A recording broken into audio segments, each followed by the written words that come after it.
Logan always knew something was off. The fake smiles, the late-night calls, the flimsy excuses. He could feel the cracks forming beneath the surface.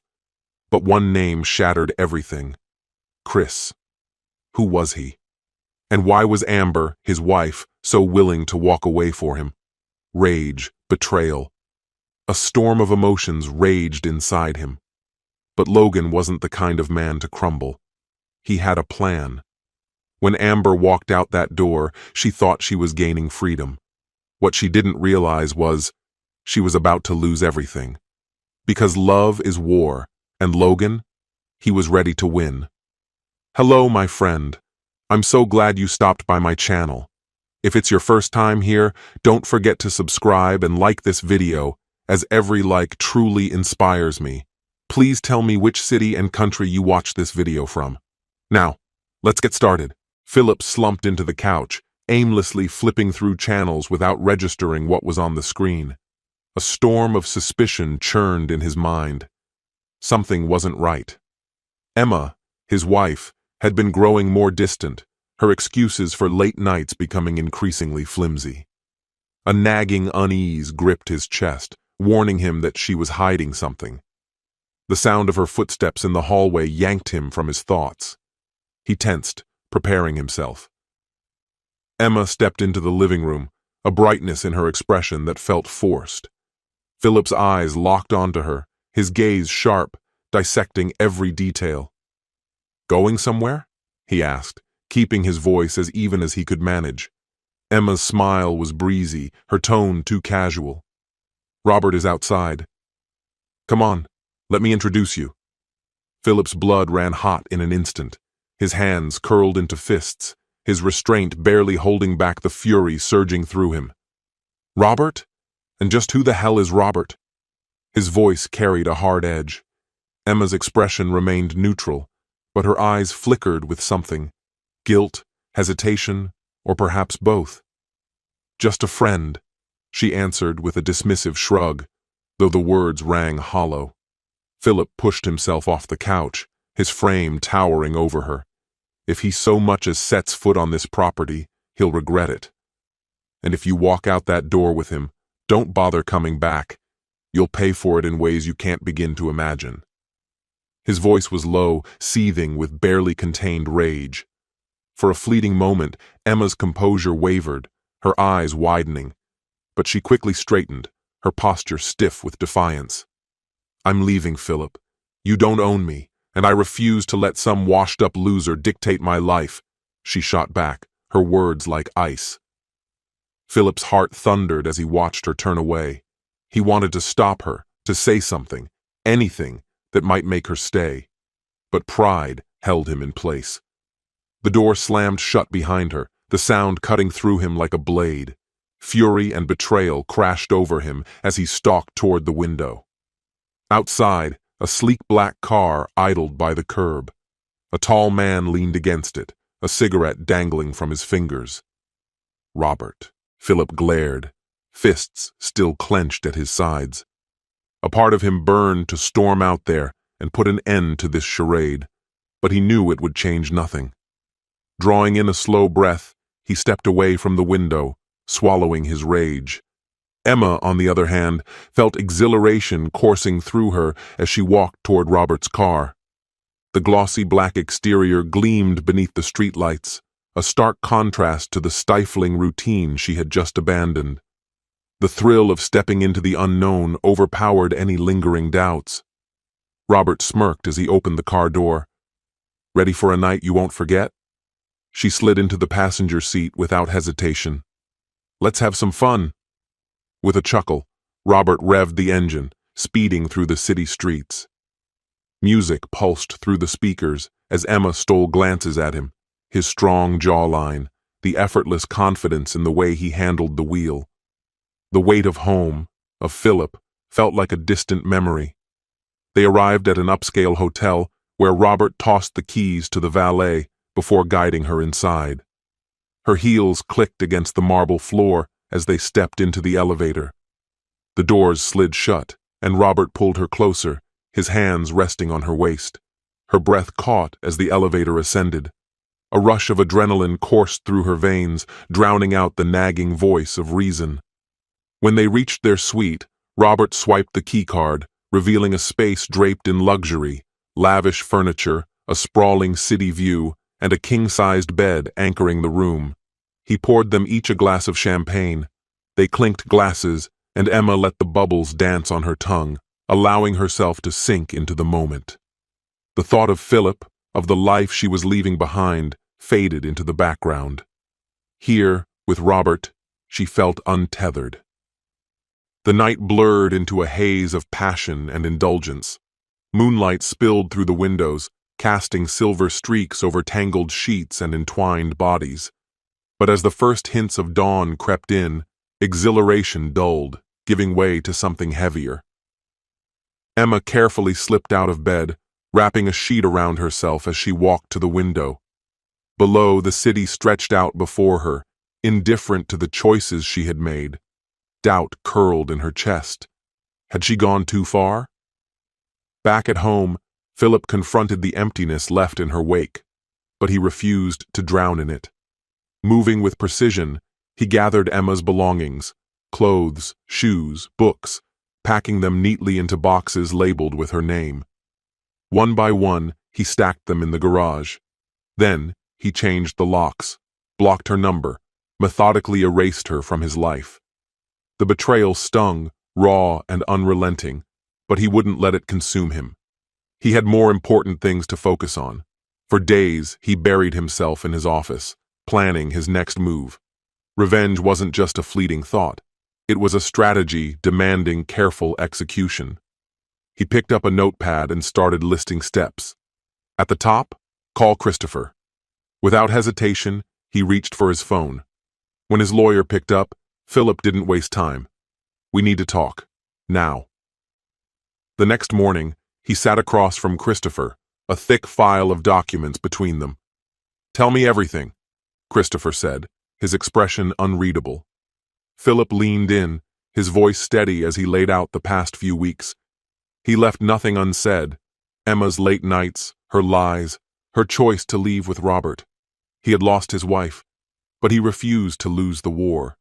Christopher listened attentively, taking careful notes and interjecting with the occasional question. Once Philip had finished speaking, Christopher leaned back, processing the weight of the situation. She shouldn't get a dime, Philip said with unwavering conviction. Christopher nodded, fully comprehending Philip's determination. We can gather evidence of her disloyalty, he suggested. That'll reinforce your case and ensure she faces the consequences. Philip exhaled sharply, his confidence unshaken. I've already set up surveillance in the house. Everything is documented. Christopher leaned forward, his expression serious. That's good. We need undeniable proof. Photos, videos, records of her encounters with Robert, financial statements as well. If she's been spending money on him, we'll use that to our advantage. A grim sense of satisfaction settled over Philip. The more evidence he collected, the more certain he became. This wasn't just about him. It was about making sure Emma answered for her betrayal. A week later, Emma pulled into the driveway, returning home after another rendezvous with her lover. She was certain she could smooth things over, confident that a few words would set things right. Approaching the front door, she expected to find Philip waiting inside. Instead, she was met with locked doors and an unsettling silence. Frustrated, she knocked firmly. Philip, open the door. Through the window, Philip appeared, his expression unreadable. He stood calm and composed, revealing nothing. You made your choice, Emma. Now live with it. Her breath hitched. Please, Philip. It was a mistake. Let me explain. He shook his head, his voice devoid of emotion. There's nothing left to say. You lost everything. Panic replaced her frustration. She grabbed the door handle and rattled it forcefully. Philip, please, just let me in so we can talk. Without another word, he turned and disappeared from view. A sick feeling settled in her stomach. She rushed around the house, searching for another way inside. Every entry was locked, every window secured. Desperation rising, she pounded on the back door until her knuckles throbbed. "Philip, don't do this." Inside, Philip observed her through the security monitors. He watched her growing desperation with silent satisfaction, his face betraying no emotion. Turning away, he walked into his study and closed the door. There was no room for her in his life anymore. Emma circled the house again, searching for any weakness, any chance to get inside. Finding none, she slumped onto the front steps, leaning against the door. She pulled out her phone and called Philip, only to hear an automated message. Her number was blocked. Text after text went unanswered. As the hours dragged on, the weight of her actions pressed down on her. She reached out to her friends, but word of her betrayal had already spread. No one wanted to help, not even Robert. She was completely alone. The truth settled in. She had nowhere left to go. She drove aimlessly through the city, debating whether to go to Robert. But their last conversation had been cold. He had made it clear he wanted nothing to do with her, now that she no longer had a home to offer. The realization hit her like a gut punch. She had sacrificed everything for nothing. That evening, she returned to the house, hoping Philip had calmed down. She stood in the driveway, staring at the darkened windows before knocking again. No answer. Just as she turned to leave, she noticed a note taped to the door. The message was brief and final. "Emma, your things are in the garage. Take them and go. My lawyer will be in touch regarding the divorce. See you in court." Her hands trembled as she made her way to the garage. Inside, she found her belongings neatly packed in boxes. Clothes, shoes, personal items, her entire life reduced to a few cartons, waiting to be taken away. The finality of it all crushed her. Tears blurred her vision as she loaded the boxes into her car. She checked into a nearby motel, carrying her possessions into the small, sterile room. Sitting on the bed, surrounded by what little she had left, she stared at the walls, the weight of her choices suffocating her. The next morning, she called her lawyer, desperate for guidance. He listened patiently before delivering the harsh truth. Philip had built an airtight case. The evidence against her was overwhelming. She had no grounds to contest the divorce, no leverage for a financial settlement. As she ended the call, a hollow numbness settled over her. She had nothing, no home, no money, no future. Days passed in a blur as she moved from one motel to another, searching for stability, but finding none. She reached out to old friends, only to be met with silence. Her reputation had caught up with her. No one was willing to help. A week later, Emma found herself once more outside the house she had once called home. The consequences of her choices had come full circle. The courtroom buzzed with quiet tension as the divorce proceedings began. Philip and Emma sat on opposite sides of the room, their lives forever divided. Philip stood alongside his attorney, Christopher, as Emma entered the courtroom, accompanied by her team of legal representatives. A heavy silence settled over the room, tension crackling in the air as both sides prepared for the battle ahead. Taking the initiative, Christopher meticulously laid out Philip's case, unveiling a series of damning evidence. He presented footage from surveillance cameras capturing Emma's secret rendezvous with Robert, financial records exposing her extravagant expenditures tied to the affair, and text messages that removed any doubt about the nature of their relationship. Each piece was projected onto massive courtroom screens, ensuring that every detail was laid bare for scrutiny. The first blow came in the form of video evidence. The courtroom remained eerily silent as the footage played, depicting Emma sneaking out at night and meeting Robert at various locations. The recordings, clear and time-stamped, provided undeniable proof of her infidelity, reinforced by GPS data that left no room for misinterpretation. The judge, a composed and perceptive figure, watched intently, his expression unreadable. Christopher addressed the bench with unwavering confidence. "These recordings present an indisputable truth," he declared. "They leave no room for doubt. Emma has broken the trust in this marriage through an extensive and deliberate affair."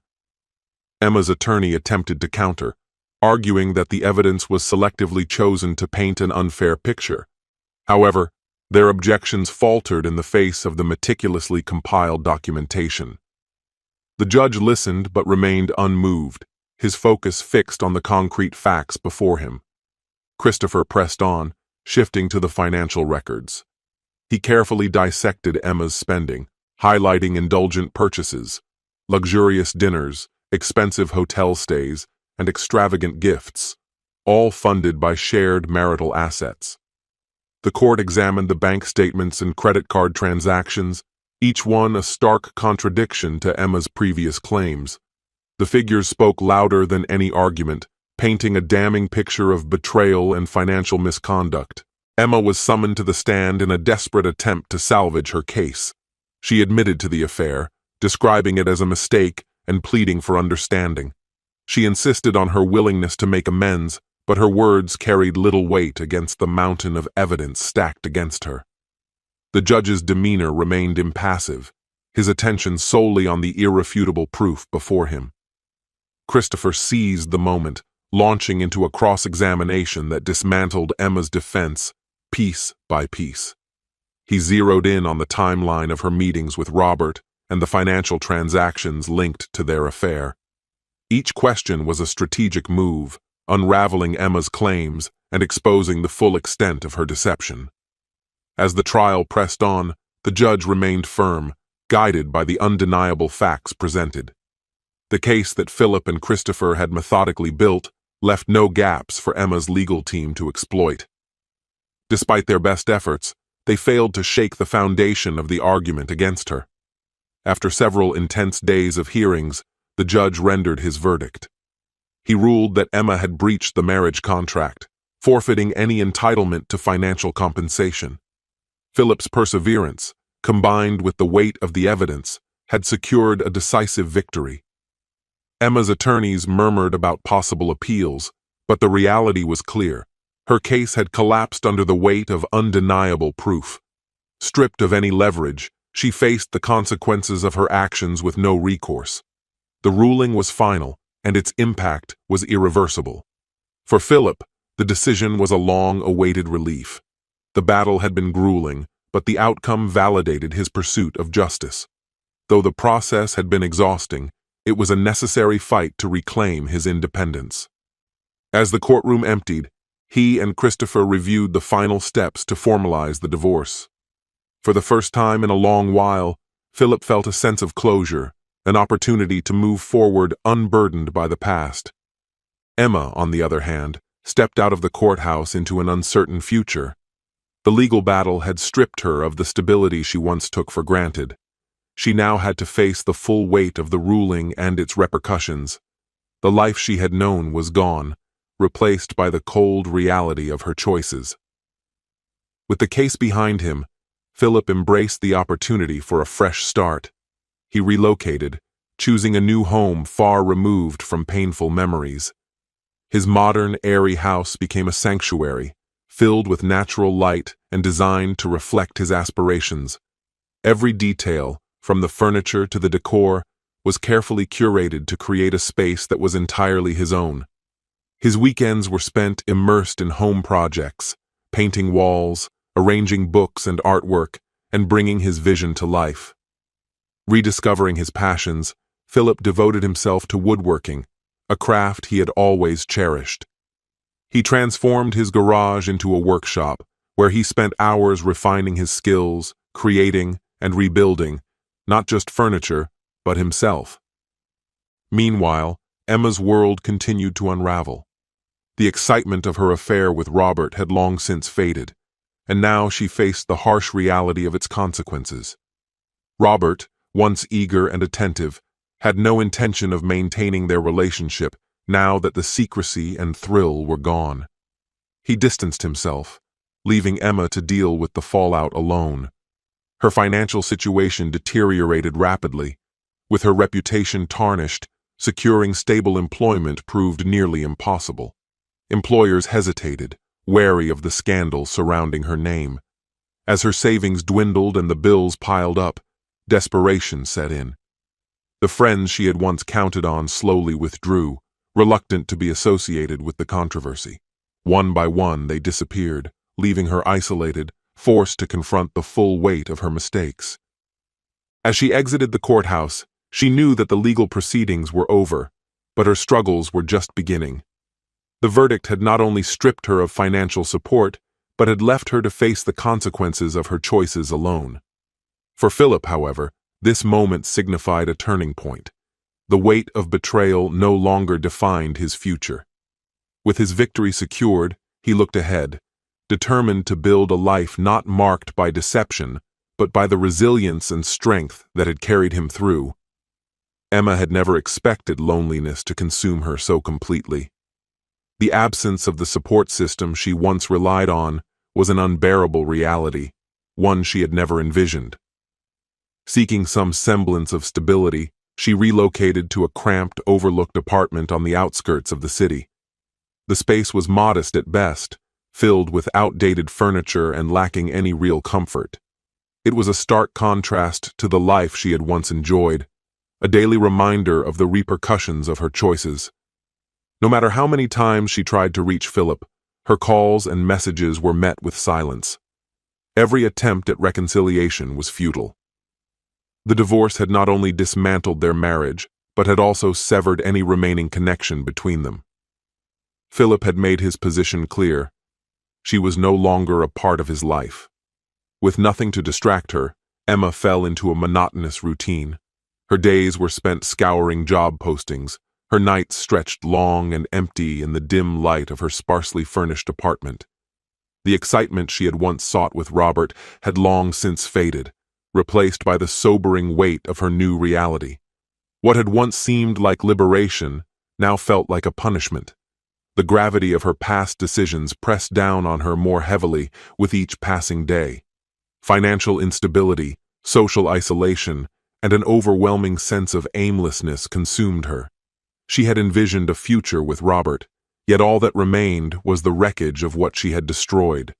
The life she had dreamed of had been nothing more than a mirage, and now she was left with nothing but regret. Meanwhile, Philip flourished, his success a quiet but undeniable form of revenge. Free from the chaos she had once brought into his life, he embraced a new beginning, one that had no place for her. While she remained shackled to the consequences of her downfall, he moved forward, thriving in a world she could no longer touch. His growth only emphasized the stark contrast between them. He had rebuilt, while she was left to pick up the shattered remnants of her past. Emma sat motionless on the tattered couch in her tiny apartment, staring up at the dull fluorescent light flickering above. The room around her was barren, furnished only with the essentials: a narrow bed, a small table with a single chair, and a few unpacked boxes stacked in the corner. The vibrancy of her past had vanished, replaced by the dull monotony of her present. Reaching for a dust-covered picture frame on the coffee table, she wiped away the thin layer of grime to reveal a photograph of her and Philip. It was taken during a happier time, a vacation when laughter had come easily. That life felt impossibly distant now, overshadowed by the choices that had led her here. Scattered belongings told the story of her decline. The boxes held dresses and shoes she no longer had occasions for, trinkets from a past life that no longer fit in her present. Downsizing had been a necessity, a painful testament to her dwindling finances. Each item she unpacked only reinforced what she had lost: the security, the comfort, the effortless ease of the life she had once taken for granted. She tried to keep herself occupied, but the routine was stifling. Mornings began with a simple breakfast of instant coffee and cereal before she spent hours hunched over her aging laptop, filling out job applications. Despite sending countless resumes and attending multiple interviews, real opportunities remained out of reach. The competitive job market, combined with the stain of her scandal, left her struggling to find steady employment. Evenings offered little respite. She often wandered the quiet streets of her neighborhood, hoping a change of scenery would clear her thoughts, but the stillness only amplified her loneliness. The lively places she used to frequent felt worlds away, now inaccessible to her. Occasionally, She stopped by a small diner, drawn by its nostalgic charm, but even that provided no escape from the weight of her thoughts.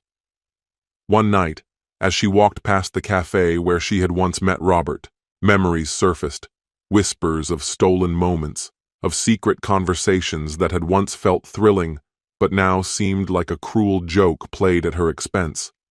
Robert had been an escape, a fleeting rush that made her feel alive.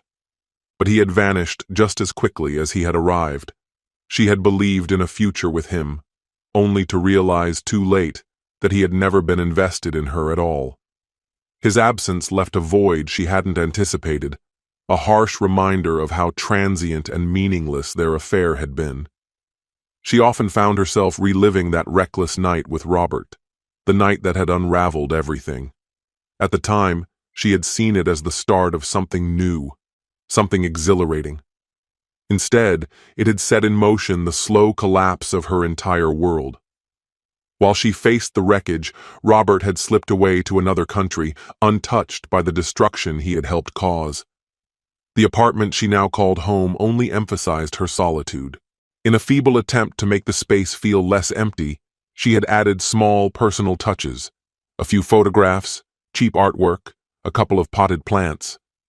But nothing could mask the harsh reality of her situation. The contrast between her past luxury and her present struggle was inescapable. No matter what she did, the hollowness remained. Nights were the worst. Alone with her thoughts, Emma found herself revisiting old conversations with Philip, the justifications she had clung to for her affair. She had once believed she deserved more, that she needed excitement. But in the deafening silence of her tiny apartment, she saw how foolish she had been. Her marriage was gone. Her financial stability had crumbled. Her social circle had all but disappeared.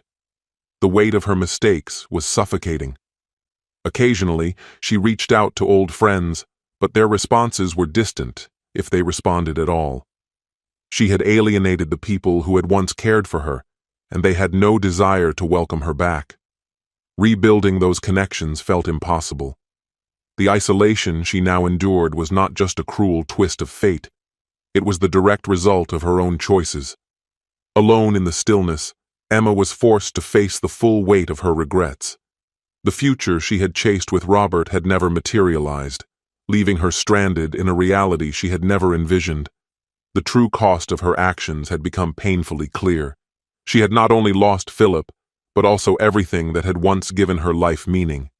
Each passing day in that suffocating apartment served as a relentless reminder of the consequences she could never escape. She had convinced herself she was escaping a life she no longer wanted. Instead, she had run headfirst into a future filled with uncertainty and despair. And as she sat in the emptiness, burdened by the crushing reality of it all, she finally understood. She had no one to blame but herself. Several years had slipped away since the stormy conclusion of Philip's marriage. The aftermath had been a period of upheaval, yet he chose to frame it as an opportunity for transformation. Determined to rebuild, he relocated to a new home, rekindled his enthusiasm for old passions, and worked diligently to restore both his career and social life. His new home sat in a peaceful neighborhood, surrounded by flourishing greenery and beautifully maintained houses. It was during this chapter of renewal that he encountered Camilla. Camilla, a gifted graphic designer with a love for hiking, shared many of Philip's interests. What began as a casual acquaintance, rooted in mutual admiration and common pastimes, gradually evolved into something deeper. With time, Camilla's unwavering support, kindness, and ability to see and appreciate Philip for who he truly was distinguished their bond from any he had known before. As the months passed, their connection only strengthened. They found happiness in traveling together, embracing new experiences, and exploring the beauty of nature. Weekends often saw them venturing through breathtaking landscapes, trekking along scenic trails, and uncovering the charm of small, picturesque towns, each shared adventure drawing them closer. This story has come to an end. Life is a series of choices, and every choice has consequences.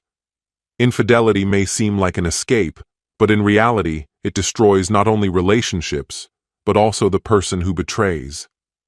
Amber sacrificed trust for a fleeting thrill, never realizing that betrayal is a one-way ticket to loneliness. Logan, on the other hand, proved that even after heartbreak, one can rise, heal, and rebuild a better life. Loyalty, respect, and honesty are the foundation of love. Destroy them, and don't expect things to remain the same. In a world where every action leaves a mark, think ahead, because fixing a mistake is far harder than never making it in the first place. What's your opinion? Share it in the comments, my friend. And if you liked this story, check out other exciting videos on my channel. I'll say goodbye until the next video. See you. Christmas was meant to be magical, but this year, it brought nothing but devastation. On Christmas morning, Michael expected joy, the laughter of his children, the warmth of family. Instead, he woke to an empty bed, a missing wife, and a single envelope that shattered his world. Inside? DNA test results. No note, no explanation, just cold, undeniable proof that the children he had raised might not be his. Then came the final blow, a USB drive labeled Real Dad. Eleanor had vanished, leaving behind nothing but unanswered questions and a legal battle waiting to unfold. But if she thought Michael would go down without a fight, she was dead wrong. Hello, my friend. I'm so glad you stopped by my channel. If it's your first time here, don't forget to subscribe and like this video, as every like truly inspires me. Now, let's get started. Christmas had always carried a certain magic, an enchantment that never faded no matter how many years passed. As a child, the holiday was filled with excitement and wonder. And as an adult, I made it my mission to pass that same joy on to my own children. My wife Eleanor and I had spent 8 years building a life together, and she had a rare ability to light up any room she entered. Charismatic and effortlessly warm, she had a way of making people feel drawn to her. I never once doubted her love, for me, for our family. But this year, something felt off. It wasn't anything overt, just a series of subtle shifts. She seemed more withdrawn, her patience fraying at the edges.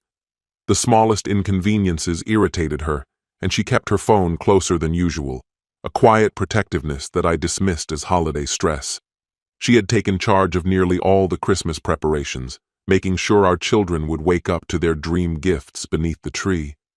I convinced myself I was imagining things and pushed my concerns aside. On Christmas Eve, after Eleanor and the kids had gone to bed, I stayed up to finish wrapping the last of the presents, arranging the stockings, and ensuring everything was just as it should be. The thought of seeing their delighted faces in the morning filled me with warmth. Eventually, fatigue took over, and I drifted off on the couch. A small voice roused me from my sleep. "Daddy, is it morning yet?" My youngest, Bonnie, stood beside me, rubbing her sleepy eyes, barely able to contain her excitement. I glanced at my watch, just past 6. "Not yet, sweetheart," I murmured, pulling her into my arms with a tired smile. "Go wake up your brother while I get Mommy," I suggested, setting her down gently. As I climbed the stairs, an inexplicable unease settled in my chest. The house was unnervingly silent. When I pushed open our bedroom door, my breath caught in my throat. The bed was empty. The blankets on Eleanor's side were neatly folded back, and her phone was missing from the nightstand. At first, I reasoned that she might have slipped out for a last-minute surprise, something thoughtful, something grand. That was just like her. Forcing away the creeping sense of dread, I returned to the kids, determined to focus on the morning. Bonnie and her older brother, Brian, were already lost in the excitement of tearing through their gifts, their laughter filling the room. For a fleeting moment, everything felt normal. Then Brian picked up a slim, unmarked envelope. "Dad, what's this?" "There's no name on it," he asked, brows knitted in confusion. My stomach twisted as I took it from him, my fingers stiff as I pulled out the contents. A DNA test. No note, No explanation, just a cold clinical report with Brian's name printed at the top. My breath hitched in my chest. Before I could process what I was seeing, Bonnie spoke again. "Daddy, this was in my stocking." She handed me a second envelope, her innocent curiosity slicing through me like a blade. My hands shook as I opened it. Another DNA test. This one bore Bonnie's name.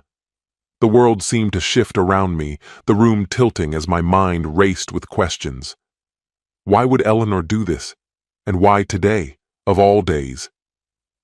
Swallowing the rising panic, I forced my voice to remain steady. "Keep opening your presents, okay?" I said, my lips numb. My hands felt like ice as I reached for the final gift under the tree, the one addressed to me. A heavy weight settled in my gut as I tore away the wrapping. Inside was another envelope, Eleanor's handwriting scrawled across it in familiar loops. Divorce papers. And beneath them, a USB stick marked in thick, bold letters, "Real Dad." I sat frozen, staring at the contents in disbelief. My entire body felt cold. This had to be a mistake. My hands trembled as I reached for my phone, desperate to call her. But when I pulled up her contact, a fresh wave of horror washed over me. She had blocked me. Around me, the remnants of wrapping paper littered the floor, the children still lost in their happiness, oblivious to the disaster unfolding around them. Eleanor was gone. She had disappeared, leaving behind nothing but a stack of legal documents and a storm of unanswered questions. I struggled to steady my breathing, but my pulse roared in my ears, drowning out the sounds of my children playing. My eyes drifted back to the divorce papers, my name etched starkly in black ink. Petitioner, Eleanor Valdez. Respondent, Michael Valdez. Respondent. As if I were merely reacting to some inevitability, as if this had been my doing. How had it come to this? I had believed in our love, in our partnership. I had trusted her. I had never doubted that we were in this together. But this had been orchestrated, planned, and executed with the precision of someone who wanted to ensure maximum devastation. Memories surged forward, sharp and unbidden. 12 years ago, we had met at a mutual friend's barbecue. Eleanor had been impossible to ignore, tall, poised, and with a laugh that turned heads. I had just returned from my time in the Navy, still struggling to adjust to civilian life, working as a mechanic while trying to figure out what came next. She had been ambitious, already making strides in corporate HR. She had approached me first, her smile teasing as she handed me a beer. "You look like you've seen a lot." I had grinned, already drawn in. "I've seen enough to know I've never seen anyone like you." And just like that, we had fallen fast, hard, and completely. But now, on this Christmas morning, everything, the love, the trust, the life we had painstakingly built, was gone. A year into our relationship, I asked her to be my wife. She didn't hesitate. Her answer was an immediate, unwavering yes. We spent countless evenings lost in conversation about the life we were building together. We envisioned the children we would raise, the home that would shelter our love, even the dog that would one day become part of our family. I truly believed we were creating something unbreakable. 3 years into our marriage, our daughter, Bonnie, came into the world. The moment I held her, an undeniable truth settled over me. I would move mountains for this tiny, fragile life. She had Eleanor's striking blue eyes and my lopsided grin. 2 years later, our son, Brian, arrived, a whirlwind of energy, dark curls bouncing as he laughed, a sound that could erase the hardest of days. I poured everything I had into giving them the life they deserved. Long days at the auto shop turned into nights of extra work, repairing cars in our driveway to make ends meet. I missed dinners, I skipped bedtime stories, but I never complained. Every sacrifice felt justified. Eleanor had the tougher role, or so I thought, staying home, navigating the daily chaos of raising 2 young children. When Bonnie started school, she picked up a part-time job, and I was happy for her. She seemed lighter, re-energized, like she had rediscovered a lost piece of herself. But soon, the late nights started. Work dinners, she called them, team-building events. I never doubted her. She was my wife. Why would I? Instead, I focused on being the best father I could be. I was there for Brian's soccer games, cheering him on from the sidelines. I clapped the loudest at Bonnie's ballet recitals. I convinced myself I was doing everything right, that I was enough. Then I found the DNA results. A suffocating dread settled over me as I stared at the documents. My hands trembled, my pulse pounded in my ears. Were they even mine? Panic took over. My gaze darted across the room until it landed on a USB stick labeled Real Dad. My breath caught in my throat as I shoved it into the laptop. The screen flickered, displaying grainy footage, clearly taken from a phone. And then, there she was. Eleanor's face, a warm smile stretching across her lips, made my stomach twist. "Hey kids," she began, her voice calm, almost affectionate. "If you're watching this, it means Michael has figured things out by now. I wanted you to hear it from me." My throat constricted. "Brian, Bonnie," she continued, her tone eerily gentle. "You deserve the truth. Your real father's name is Tiago. You know him. He's the nice man who came to fix the gutters last summer." My stomach dropped. Tiago, the contractor I had hired, the man I had shared beers with on the porch, welcomed into my home, trusted. "I'm sorry it had to be this way," she added, her voice hollow, void of true regret. "But this is for the best. I'll explain everything when I come back." When she comes back, she was gone. No warning, no final words, no confrontation. She had simply vanished, leaving behind nothing but devastation. A fury unlike anything I had ever known surged through me. This wasn't just betrayal. It was a deliberate act of destruction. I had given everything to our family, devoted every ounce of myself, and she had discarded it all without a second thought. She had planned this. She had severed all ties, blocked my number, and disappeared without looking back. I couldn't sit there, drowning in shock. I needed help. There was only one person I could call, my sister, Amy. My voice cracked as I dialed. "Amy," I rasped, struggling to contain the storm inside me. "Eleanor's gone, and she left behind something I don't know how to handle." Amy had always been my rock, the one person I knew I could count on. If anyone could help me make sense of this nightmare, it was her. But as I laid out the painful truth, an even darker realization began to take shape. This wasn't just about my children. This wasn't just about Eleanor. This was about me, my dignity, my identity, my life. She had turned everything I knew into a battlefield, and I had never even realized I was at war. After I ended the call with Amy, the weight of it all threatened to crush me. Why? Why would she do this? How could someone spend over a decade building a life, raising children, only to rip it all apart so ruthlessly? I couldn't sit around waiting for answers. I had to find them myself. Pulling out the laptop, I scoured through everything: emails, bank records, anything that could shed light on what had been happening right under my nose. Eleanor had never been cautious with passwords, often saving them out of convenience. I didn't feel guilty about digging. She had already burned every bridge. What privacy did she deserve? And then, I found it. An email. Sent weeks ago. To Tiago. The subject line: "It's all in place." My pulse roared as I clicked it open. "Tiago, by the time you read this, Michael will know everything. I can't live this lie anymore. He's a good man, but that's all he is. Just good enough. I've spent 12 years pretending to be happy, but I'm not. He focuses on work, on the kids, on the house, but he never focuses on me." I clenched my fists, my nails digging into my palms. "You saw it yourself. He doesn't even notice when I'm crying out for attention. He thinks being a great provider makes him a great husband. But I want more. I want passion. I want someone who looks at me the way you do." A bitter taste filled my mouth. She had never truly loved me, not the way I had loved her. And now, she had obliterated everything we had built, walking away as if none of it had ever mattered. Michael had always been the definition of dependable, a man who embraced structure and consistency. But what once made him an anchor in Eleanor's life had now become, in her eyes, an unbearable weight.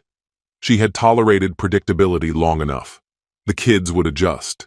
They had already warmed to Tiago, and Michael, ever the stable presence, would provide the foundation they needed while she carved out a new life for herself. Once the divorce was finalized, the details of custody could be ironed out. No need for worry. She had already secured a lawyer who would ensure Michael walked away with as little as possible. He would rage, no doubt, but in time, he'd accept it. Michael's grip tightened around his laptop, his knuckles whitening as realization set in. She wasn't just leaving. She was rewriting their history, casting herself as the long-suffering wife and him as the oblivious bore who had brought this upon himself. To her, he was unremarkable, uninspiring. The sheer absurdity of it almost made him laugh. Every late-night conversation they had shared, every compromise he had made to build a secure future for their family, every ounce of effort he had poured into their lives, it had all been discarded in her mind, twisted into a narrative that justified her betrayal. Worse still, she was pulling the children into her illusion, weaving them into her picture-perfect future with Tiago. That was when Amy stormed into the room, her eyes narrowing the moment she caught sight of his expression. "Michael? What the hell is this?" Without a word, he turned the laptop toward her. She read in silence, her face darkening with each passing second. "Unbelievable," she muttered, her voice dripping with contempt. "She's something else." Amy had always been the fighter between them, quick-witted, fierce, and fiercely loyal. As they sat there, her indignation grew to match his own. "You're not going to let her walk away with everything," she declared, snapping the laptop shut. 12 years of your life, and she thinks she can just erase you? Not happening. If Eleanor wanted her grand new beginning with Tiago, so be it. But she wasn't going to tear down everything Michael had built and expect him to stand by, helpless. A plan began to take shape, one that would shatter her illusions and remind her exactly who she had underestimated. First, he contacted the bank. Years ago, he had discreetly opened a separate savings account for emergencies. This situation more than qualified. He froze their shared accounts immediately, cutting off her access to any funds she might try to siphon away. Next, he reached out to a family law attorney. Amy had already begun compiling evidence, records of Eleanor's affair, a full breakdown of their finances, even DNA tests for the kids, just in case she attempted to manipulate the custody battle. But the real weapon was Tiago's past. Michael still had documentation from the off-the-books contracting work Tiago had done on their home. Cash payments, no formal invoices. What mattered were the liability waivers, each signed with Tiago's full name, social security number, and licensing details. A few calls and some research confirmed what Michael suspected. Tiago had been operating without a valid contractor's license for years. Michael had everything he needed to report him. And that was just the beginning. Then, there was Eleanor's job. She had carelessly sent personal emails to Tiago from her work account, blurring professional and private lines. Michael forwarded the incriminating messages to her employer, ensuring they were made aware of her misconduct. The final strike? A video file. He uploaded it to a private sharing site and sent the link to her parents, along with a single message. "You should see who your daughter has become." This wasn't just about revenge. It was about truth. Eleanor had rewritten their past to suit her desires, but Michael wasn't going to let her walk away unscathed. As the first dominoes fell, he realized this was bigger than reclaiming his dignity. This was about protecting his children and salvaging what she had tried to destroy. The next move? Facing her. Days passed without a single word from Eleanor. No texts, no calls, just silence. Michael drifted between fury and sorrow, questioning how he had missed the signs. The only thing anchoring him was his children, the only thing preventing him from spiraling into bitterness. They needed a father who refused to crumble under betrayal. Amy kept him on course, managing the legal front, organizing documents, ensuring Eleanor had no opportunity to steamroll him in court. Meanwhile, Michael saw his plan through. The accounts remained frozen. The authorities had been notified about Tiago's illegal work. Eleanor's employer had been informed of her indiscretions. He didn't know when the full fallout would hit, but he knew it was inevitable. Then, 5 days after Christmas, his phone rang. Michael. Her voice was careful, tinged with something that almost sounded like regret. Almost. "We need to talk." "I'd say so," he replied evenly. "Not over the phone. Meet me at the coffee shop on 6th Street tomorrow morning." For a brief moment he considered refusing, demanding answers right then and there. But no, if he wanted control, he had to be strategic. "Fine," he agreed. "But be ready to tell me the whole truth, Eleanor."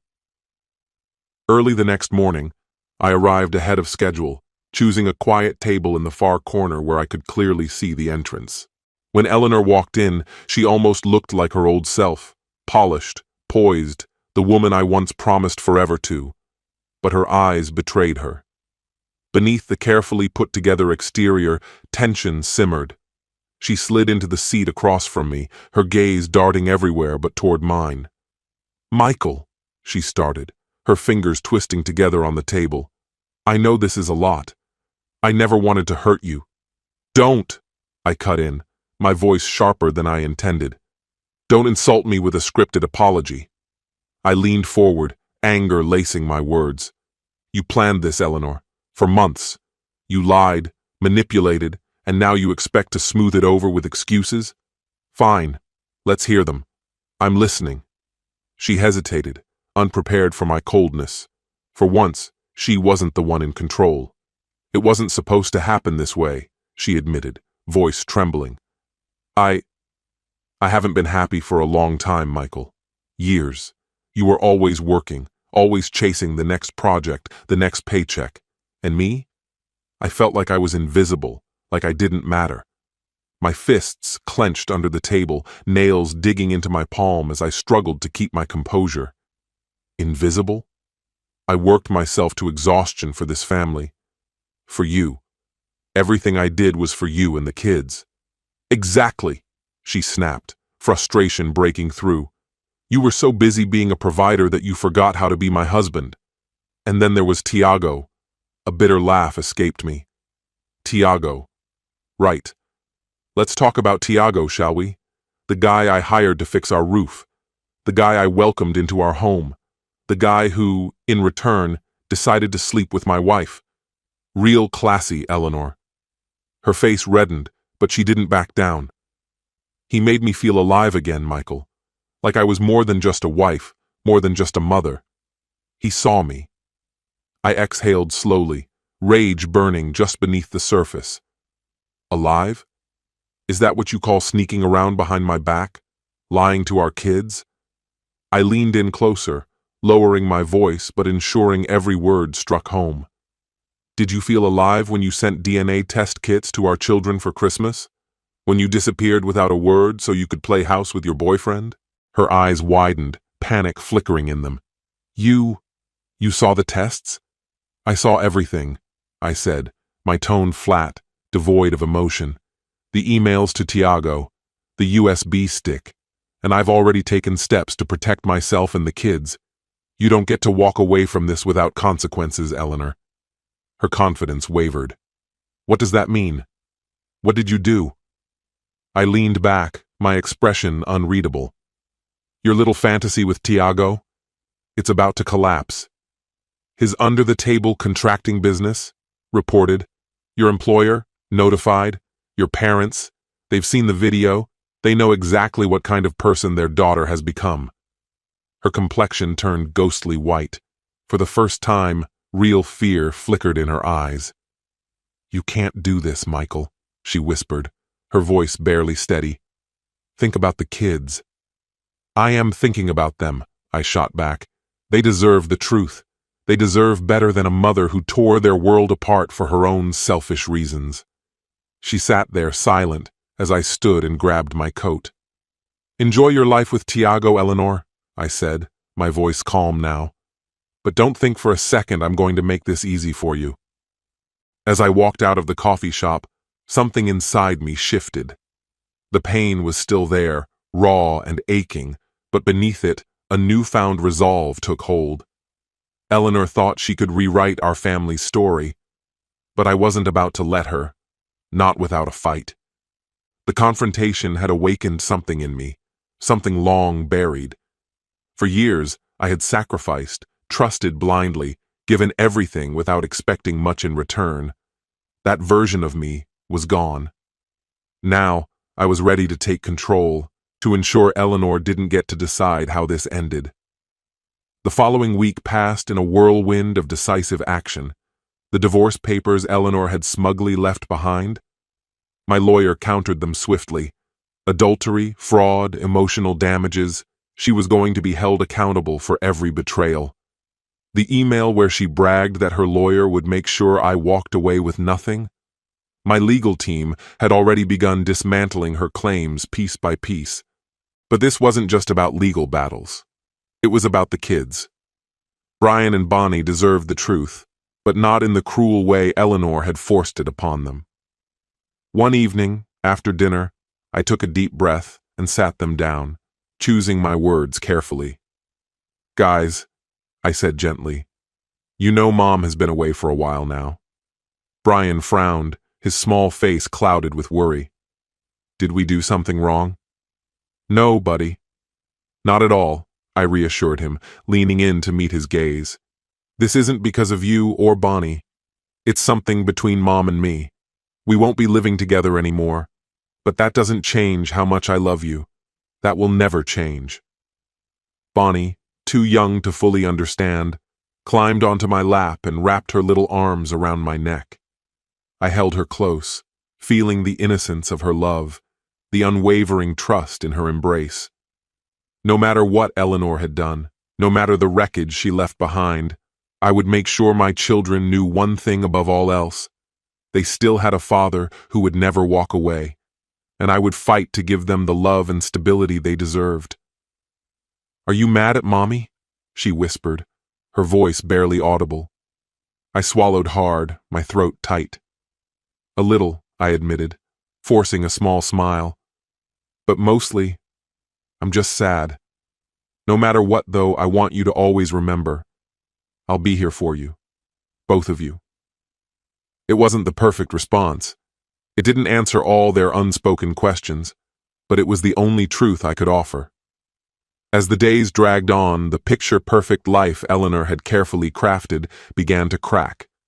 Her parents, staunchly traditional and obsessed with appearances, had reached out after seeing the evidence I sent them.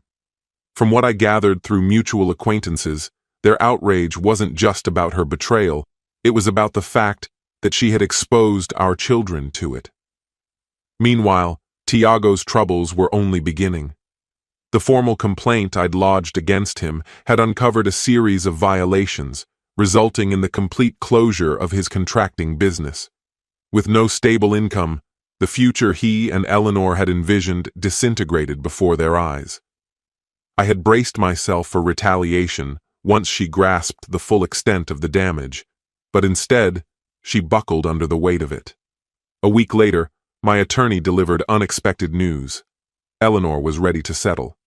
She had agreed to joint custody, relinquished her claim on the house, and even forfeited her share of our joint savings. The tone of her lawyer's messages practically oozed desperation, as though she wanted to erase the entire ordeal as quickly as possible. Her final blow came when Tiago abandoned her. Through a mutual connection, I learned he had never truly intended to follow through on his promises. The moment his finances crumbled and his name surfaced in legal proceedings, he disappeared without a trace.